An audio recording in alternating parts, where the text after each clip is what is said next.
Under the warm glow of string lights draped across a garden overlooking the Savannah River, I stand at the podium.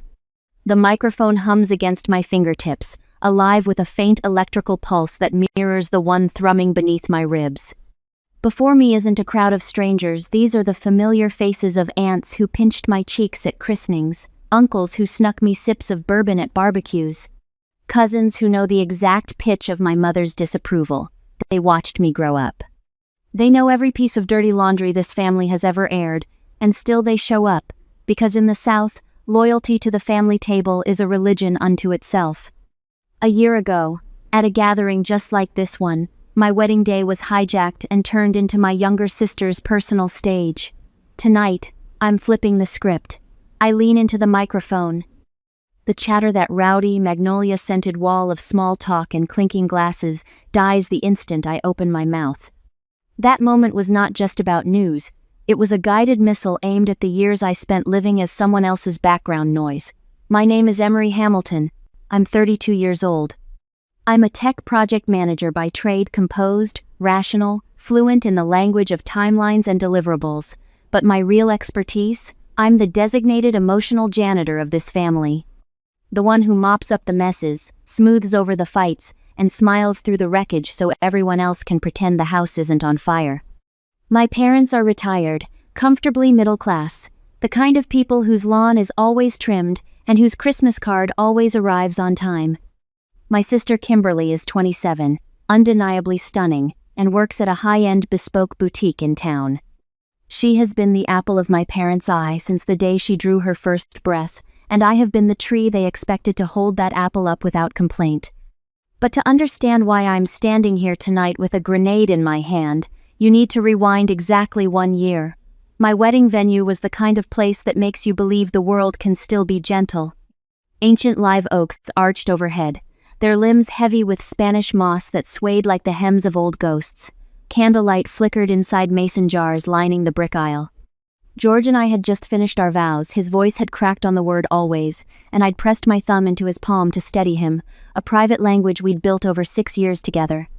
The officiant smiled. The guests rose. We were about to raise a toast to the rest of our lives. Then Kimberly stormed the stage. She didn't sidle up or wait for a lull. She cut through the crowd like a blade through silk, her blush-pink bridesmaid dress catching the candlelight as if the flames themselves were bending toward her. She snatched the microphone clean out of the MC's hand. He blinked at his empty fingers like a man who'd just been pickpocketed, and turned to the crowd with that sugar-glazed smile she'd been perfecting since girlhood. Emery loves me more than anything in the world, so I'm sure she won't mind if I borrow her stage for just a second for this special moment, right? Before the last syllable left her lips, her boyfriend stepped out from behind the lattice archway and dropped to one knee on the red brick aisle, my aisle. The one I had walked down 40 minutes earlier, my father's arm threaded through mine, my heart so full I thought it might crack my sternum. Thunderous applause. The crowd surged to its feet, the same crowd that had been clapping for me moments before, and suddenly every phone was out, every camera angled toward Kimberly's tearful, practiced gasp of surprise. The string quartet, bless their confused souls, launched into a tentative rendition of something romantic, unsure whose moment they were scoring anymore. I stood there, rooted.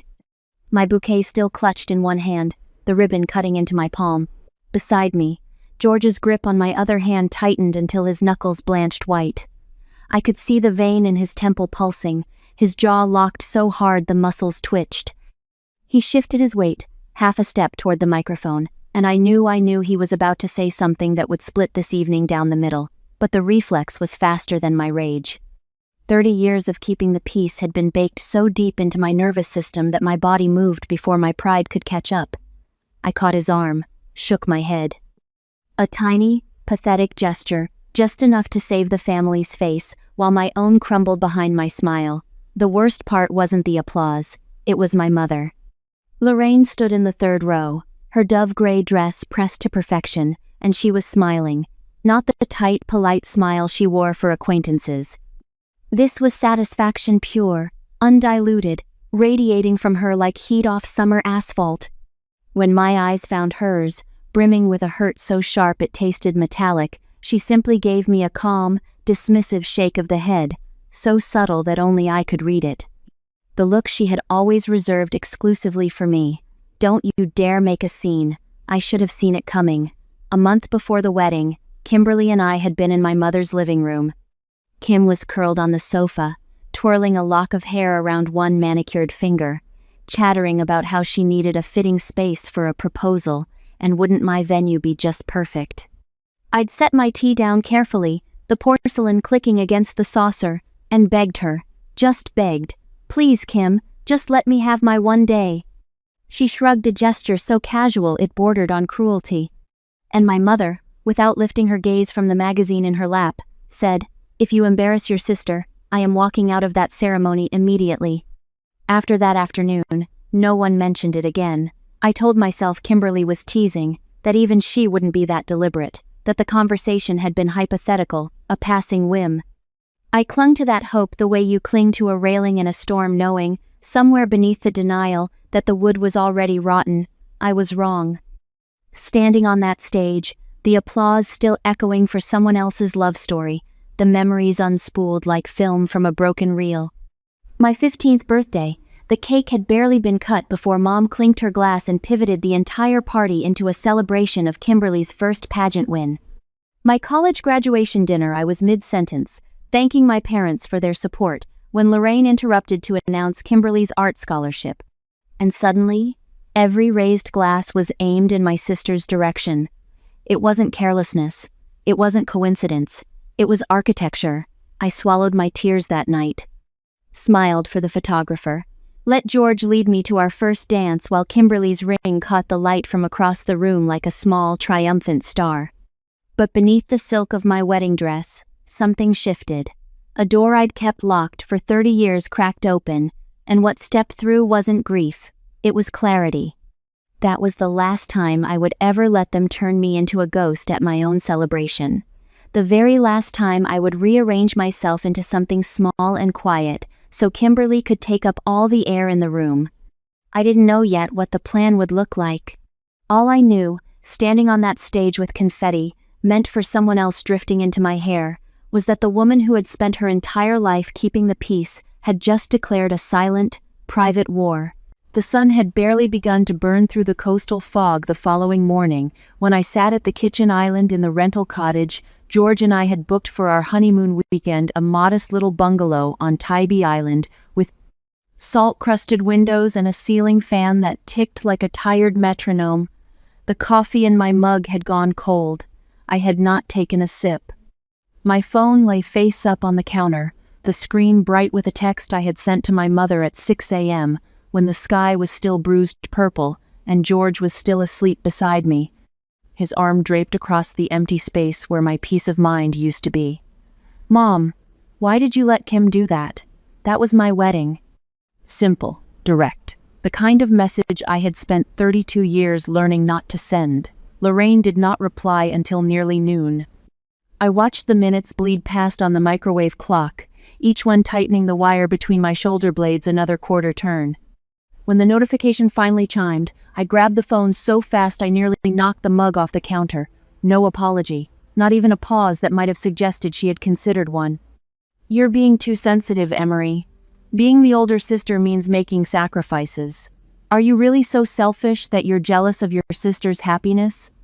I read it 3 times. Each pass stripped something away, first the shock, then the hurt, then the last brittle membrane of hope that maybe she would see what she had done. What was left underneath was something clean and cold, like bone exposed to air. George's footsteps creaked on the hardwood behind me.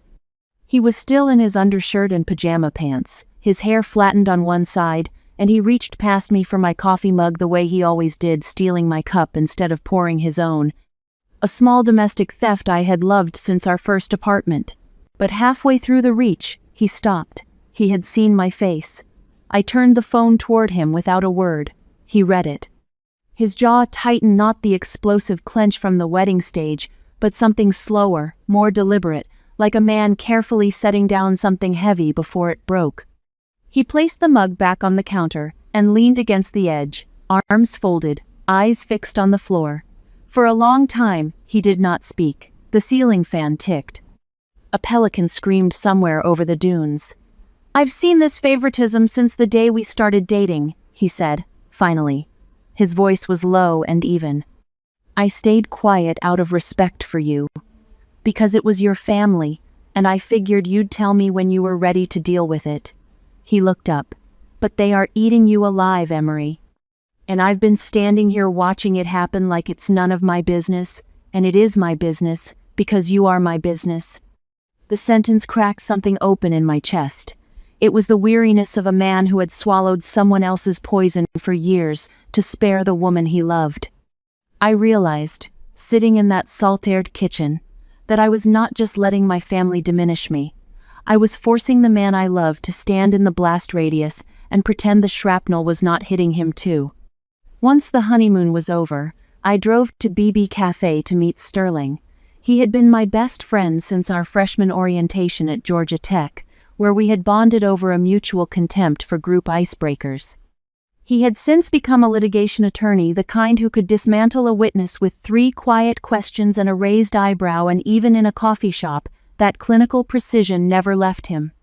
We ordered 2 espressos out of old habit, and I told him everything that had happened before and after the wedding, the text, the birthday, the graduation. Every stolen moment was laid out like evidence in a case I had not known I was building. Sterling listened without interrupting. When I finished, he pulled a yellow legal pad from his bag and started writing. Not notes, a diagram. He drew a horizontal line across the center of the page and began plotting points along it.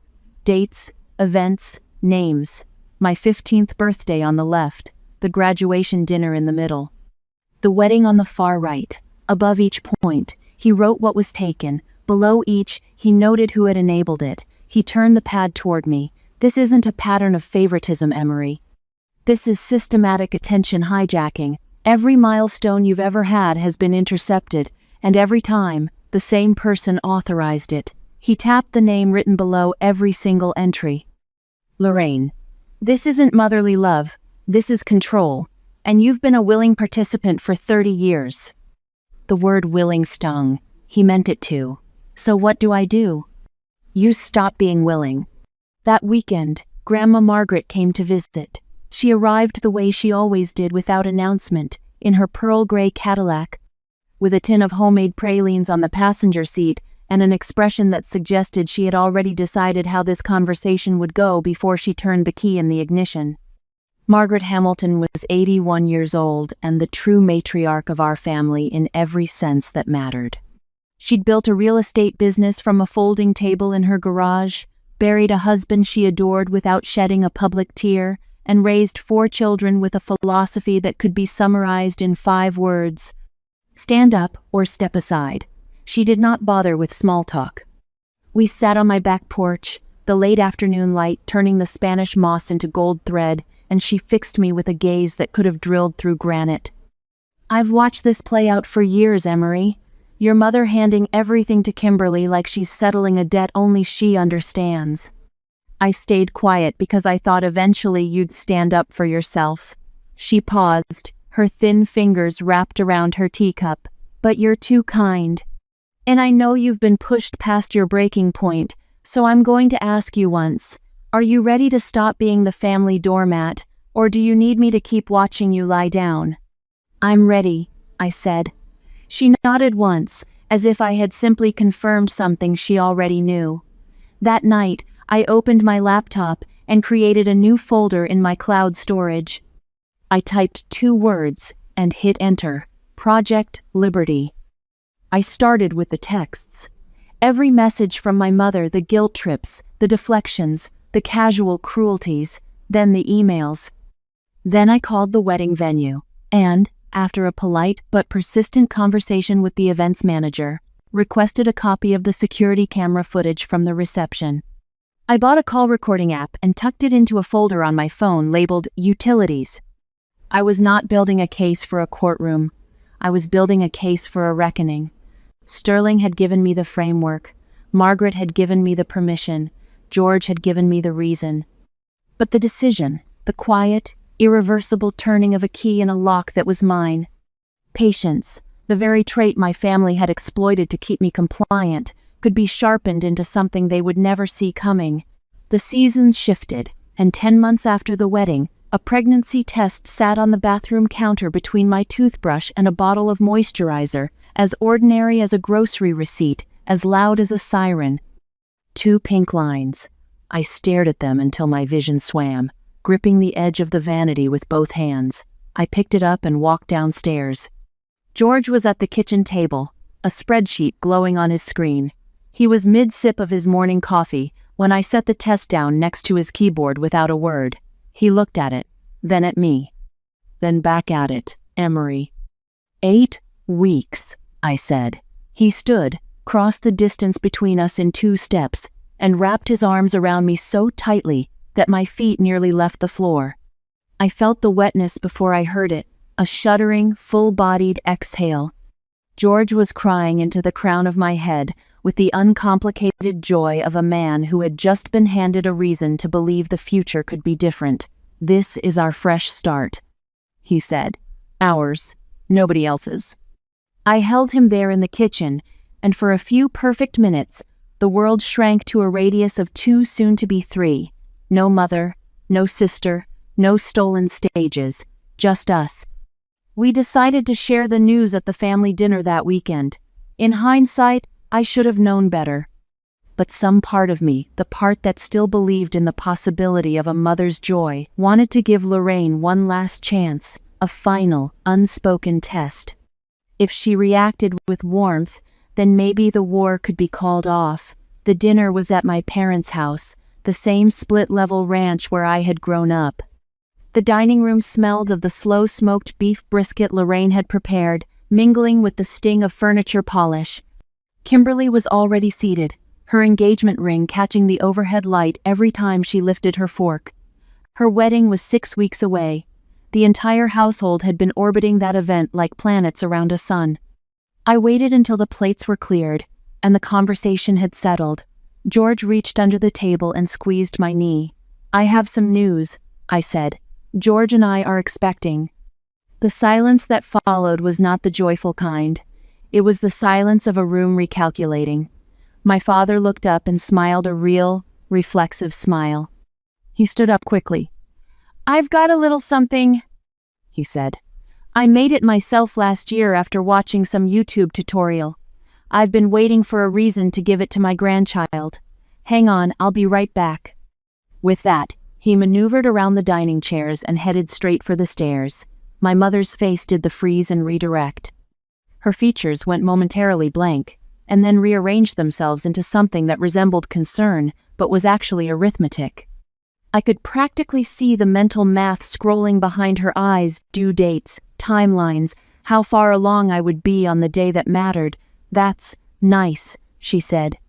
The word nice arrived with all the warmth of a form letter. "But you absolutely cannot announce this now. Kimberly's wedding is right around the corner. You know how sensitive your sister is." She paused, and I watched the knife come out before she even opened her mouth again. "On the wedding day, make sure you wear something baggy, or maybe a blazer. You'll only be 4 months along then. And you're thin enough that you won't show if you don't wear anything form-fitting." She delivered this the way she delivered all her cruelest instructions, wrapped in the language of practical advice, her tone suggesting she was doing me a favor by thinking it through. "Don't let the guests get distracted by your stomach.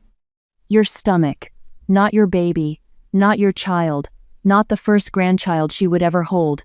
Your stomach, as if the life inside me were a wardrobe malfunction to be concealed with the right blazer." Kimberly, seated beside her, stroked a lock of hair behind her ear with a polished, proprietary calm. She tilted her head that same feline angle she used when she wanted something to sound sweet while the claws were out. "You wouldn't want to steal my spotlight, right, sis? You know how long I've waited for this day." I looked at them, mother and daughter, mirror images of entitlement framed in the warm light of a dining room I'd spent my childhood tiptoeing through. The absurdity had finally, mercifully, reached its peak. They weren't just asking me to dim myself anymore. They were asking me to hide my own child, to compress the biggest, most luminous thing that had ever happened to me into something invisible, something that fit neatly beneath a blazer so Kimberly could occupy every square inch of the room without obstruction. And in that moment, the last flicker of the test I'd been running, the final chance I'd offered without them knowing, guttered out like a candle in a draft. I smiled, not the old smile. Not the peacekeeper's reflex, the tight-lipped, downcast surrender they'd trained into me like a dog learns to heel. This smile was something new, cold, sharp, and luminous, with a certainty that must have unsettled them, because Kimberly's fingers paused mid-stroke in her hair, and my mother's eyes narrowed a fraction. "Of course," I said, my voice smooth as Riverstone. "I'll keep that in mind." Back home that night, I waited for George to drift off before opening my laptop.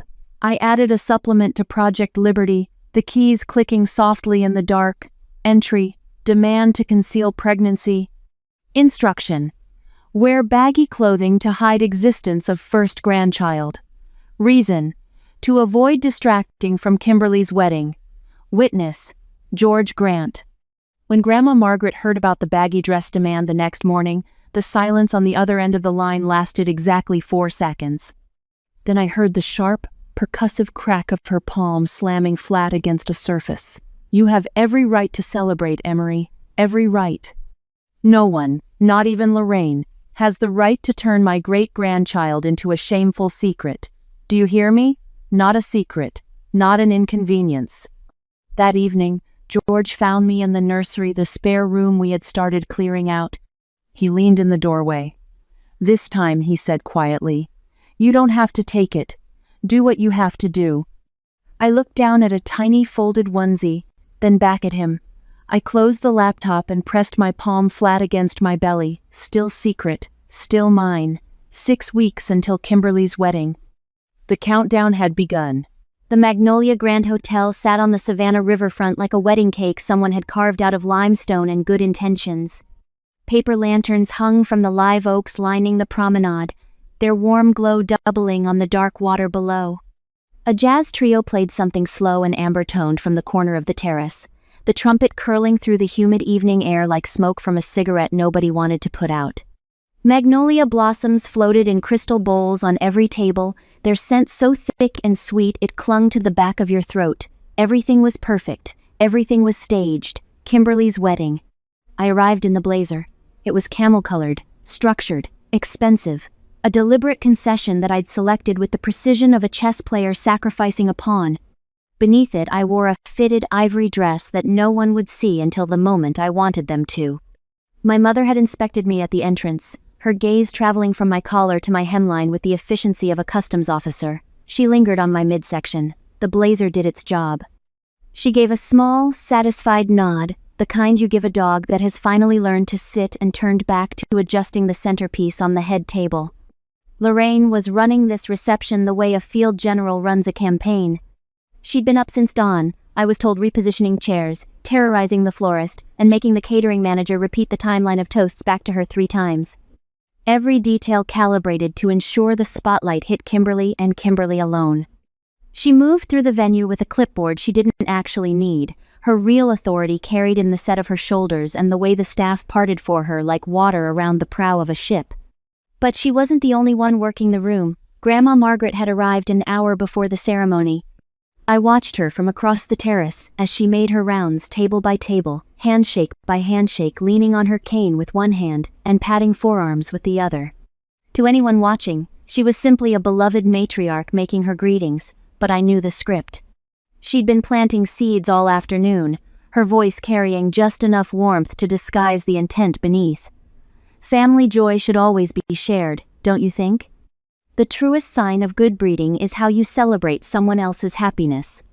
I've always believed that real etiquette means making room at the table, not shrinking someone else's plate. She wasn't preparing a court of public opinion, she was seating one. The ceremony went off without a hitch. Kimberly was radiant, floating down the aisle in a gown that probably cost more than $5,000, her smile wide and practiced. Her groom waited at the altar with the slightly dazed expression of a man who had not fully grasped what he had signed up for. Lorraine wept on cue. The guests applauded. I sat in the second row, hands folded in my lap, the blazer buttoned. Then came the toasts. The best man went first, a rambling, good-natured speech full of college football anecdotes that made the groom's side roar with laughter.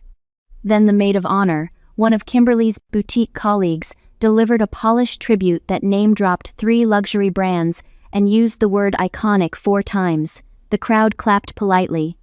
Then I was invited up. I felt my mother's eyes on me before I reached the podium. She had positioned herself at the base of the short staircase, her body angled just enough to block an easy exit, her gaze locked on mine with an intensity that carried a single, unmistakable instruction. Praise your sister, stay in your lane, do not improvise. I climbed the steps, took the microphone from the stand. The ballroom stretched before me, 200 guests arranged in concentric arcs of white linen and candlelight, their faces turned upward, expectant, politely attentive in the way people are when they're already thinking about the dessert course. I found Kimberly at the head table. She was glowing, her chin tilted at that angle she used when she knew she was being admired. I smiled at her, a real, radiant, full wattage smile that made her sit up a little straighter with satisfaction. "Kim," I said, my voice warm and projected, the microphone carrying it to every corner of the room. "You've always taught me that joy is better when it's shared, haven't you?" A ripple of approving murmurs. Kimberly nodded, her smile widening, basking in what she assumed was the opening line of her tribute. She had no idea. "So today, in the spirit of your wonderful philosophy," I paused, "let the silence build for exactly 1 beat. The way Conrad had coached me during a phone call 2 nights ago. George and I wanted to give you the ultimate wedding gift." I unbuttoned the blazer, let it fall open, placed one hand firmly, unmistakably, on the gentle curve of my belly. "I'm going to be a mother. Congratulations, Kim, you're officially an aunt." The ballroom didn't go quiet, it detonated. A wave of gasps swept the room like wind through a wheat field, silverware clattered against china. Someone's champagne flute hit the tablecloth with a muffled thud. Aunt Pauline let out a shriek that could have shattered the crystal bowls. 3 of my older cousins leapt to their feet, hands over their mouths, and from the back of the room, carried on decades of impeccable Southern propriety, came the most devastating sound in the Georgia lexicon, a chorus of older aunts delivering a slow, pointed, utterly annihilating, "Bless her heart." Every eye shifted, every congratulation redirected. The gravitational center of the room, the thing Lorraine had spent months engineering, calibrating, defending, lurched sideways and settled squarely on me. I signaled George. He rose from our table, crossed the dance floor with that steady, unhurried stride I loved, and climbed the steps to stand beside me. He took my hand, and for the first time in the entire history of this family, we were the center of the universe, not by accident, not by permission, by design. At the head table, Kimberly sat frozen. Her smile hadn't disappeared, it had calcified, cracking at the edges like dried plaster, her eyes darting between me and the crowd, with the bewildered fury of someone who has just realized the rules she invented have been used against her. Lorraine moved. I saw it in my peripheral vision. A sharp forward lunge toward the stage, her face flushed, her composure finally, beautifully fractured. But she made it exactly 2 steps before a pearl gray cane swung into her path like a railroad crossing gate. Grandma Margaret didn't say a word. She didn't need to. She simply stood there, blocking the aisle with her 81-year-old frame, and fixed her daughter-in-law with a look so lethally calm that Lorraine actually stepped backward. Lorraine stopped. Her mouth opened, then closed. For the first time in my life, I watched my mother search for words and come up empty. I looked down at them from the podium, my mother and my sister, standing in the shadows they had kept me in for 3 decades, and gave them a slight, knowing nod, not cruel, not gloating. Just a quiet acknowledgement that the architecture of this family had been redesigned, and they were no longer the ones holding the blueprints. The jazz trio, bless them, started playing again, something bright and celebratory, a tune that swelled through the magnolia-scented air, as if the evening itself had decided whose side it was on. For the first time in her life, my mother had lost control of the room, and I hadn't raised my voice once. The private lounge off the hotel's east wing smelled like old leather and dying gardenias. Someone had left a vase of them on the credenza, their petals curling brown at the edges, and the sweetness had turned sour in the closed air, thick, cloying. A scent that couldn't decide whether it was beautiful or rotting. It seemed fitting. The guests had cleared out 20 minutes ago, shepherded toward the valet stand by the groom's family with the efficient politeness of people who could feel a storm building and wanted no part of it. What remained was the Hamilton inner circle: aunts, uncles, a handful of cousins who'd earned their seats through decades of proximity to the family's private theater. They lined the couches and armchairs like a jury that hadn't yet decided its verdict. And at the center of it all, still in her wedding gown, mascara tracking faint gray lines down her cheeks, stood Kimberly. "My mother fired first. You are a saboteur." Lorraine's voice came out high and cracked, stripped of every layer of composure she'd spent a lifetime lacquering into place. She stood in the middle of the room, her dove-gray dress wrinkled at the hip where she'd been gripping it, her finger leveled at me like a weapon. A selfish, cruel, ungrateful saboteur. "I gave you everything. I held this family together for 30 years, and this is how you repay me by humiliating your sister on the most important day of her life?" Kimberly followed on cue. The tears arrived with practiced precision, her chin trembling, her hands pressed to her chest, her voice a wounded whisper designed to make every person in the room want to wrap her in a blanket and bring her cocoa. "I can't believe you'd do this to me, Emery. I've never done anything to hurt you. All I've ever wanted was for us to be close." For 32 years that performance would have worked. The tears, the trembling, the wide eyes, it was a language I'd been trained since childhood to respond to with immediate capitulation. Apologize, absorb, smooth it over, let the piece settle back into its familiar, suffocating shape. But that woman didn't live here anymore. I looked Lorraine dead in the eye before scanning the faces lingering in the room. "You call me a saboteur?" I laughed, a dry, mirthless sound that didn't reach my eyes. "No, sabotage is an impulse. What I did tonight, this was a reckoning." I took a step forward, the click of my heels against the hardwood sounding like the countdown to a sentence. "You and Kim love to talk about family loyalty. So let's talk about everyone's loyalty here." I turned toward Aunt Pauline and Uncle Henry. "Aunt Pauline, do you remember my 15th birthday? When Mother told me to set aside my cake so Kim could announce her homecoming queen title? Uncle Henry, do you remember my graduation? When Mother cut me off mid-thank you speech to brag about Kim's art scholarship?" The room fell into a deathly silence. I watched Aunt Pauline stare uncomfortably into her empty cocktail glass. "I don't need physical evidence, because everyone in this room is a witness," I said, my voice low but carrying every syllable. "You've all been watching this play for 30 years. You saw Kim snatch the microphone from me at my own wedding last year, and you all clapped. Why? Because Mother trained you to believe that my happiness is the price of Kim's smile." I turned back to Lorraine. She was trembling not with fear, but because control was slipping through her fingers. "And here is the final blow," I said, my eyes narrowing. "You told me to wear baggy clothes to hide my child. You told me the existence of this little one was a distraction from Kim's big day. You wanted to turn your own grandchild into a shameful secret just to keep the spotlight on your golden girl." A wave of horrified murmurs broke out. This was no longer just sibling rivalry. This was cruelty toward an unborn child, an unforgivable sin in the Hamilton Code. My father, a man who had always traded his silence for peace, suddenly stood. His face was flushed crimson. He looked at his wife. "Lorraine." His voice was quiet and raw, sandpaper dragged across old wood. I kept my mouth shut, for the sake of peace. "I told myself it was just your way, that the girls would work it out, that it wasn't my place." He swallowed hard, his Adam's apple bobbing. "But when you tried to force our daughter to hide my grandchild, to treat that baby like something shameful, you went too far. I won't let you ruin this child, the way you ruined Emery." The word ruined landed in the room like a stone in still water. Lorraine flinched, actually, physically flinched, as if he'd struck her. I understood, watching him, that this wasn't a father standing up for his daughter. Not exactly. This was a man acting on the animal instinct to protect his legacy, his bloodline, the grandchild who represented a future he could still shape. It wasn't the heroism I'd spent a lifetime wishing for.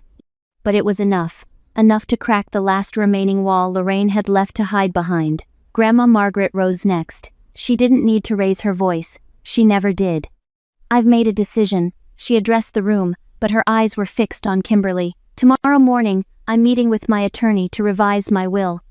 "Kimberly, your portion is being removed." A gasp, from somewhere near the window. Margaret continued without pause. her voice carrying the absolute, unhurried authority of a woman who had earned every syllable.